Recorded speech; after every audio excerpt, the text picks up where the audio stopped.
कर्जाच्या विळख्यातून सुटका हवी आहे? करा हे उपाय. नमस्कार मित्रांनो. खूप कष्ट करूनही, दिवस रात्र मेहनत करूनही डोक्यावरचं कर्ज कमी व्हायचं नाव घेत नाहीये का? एका कर्जाची परतफेड करण्यासाठी दुसरं कर्ज काढावं लागतंय आणि यामुळे रात्रीची झोप उडालीये? जर असं असेल तर थांबून जा. कारण आजचा हा व्हिडिओ तुमच्या आयुष्याला एक नवी दिशा देऊ शकतो.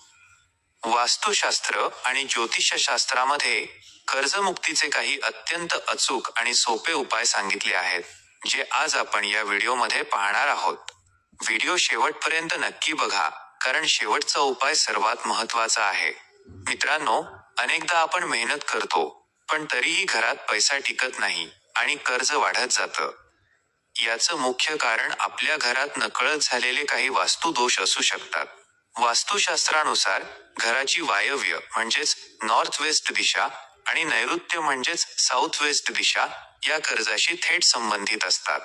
जर घराच्या वायव्य कोपऱ्यात खूप जड सामान ठेवलं असेल किंवा तिथे कचरा असेल तर माणसावर सतत कर्ज होतं.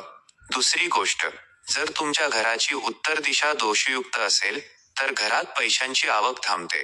त्यामुळे सर्वात आधी आपल्या घरातील या दिशा स्वच्छ ठेवा. आता पाहूया तो मुख्य आणि सर्वात सोपा उपाय, जो तुमच्या आर्थिक स्थितीला गती देईल. वास्तुशास्त्रानुसार घराच्या उत्तर किंवा पूर्व भिंतीवर एक मोठा आरसा अशा प्रकारे लावा, जेणेकरून त्या आरशामध्ये तुमची तिजोरी, लॉकर किंवा पैशांचे कपाट स्पष्ट दिसेल.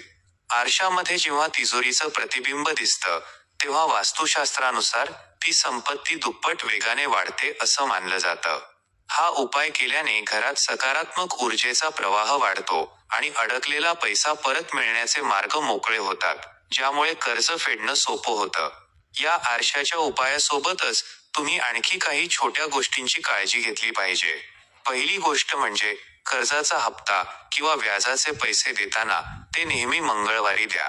वास्तू आणि ज्योतिषशास्त्रानुसार मंगळवारी दिलेले कर्जाचे पैसे खूप लवकर फेडले जातात.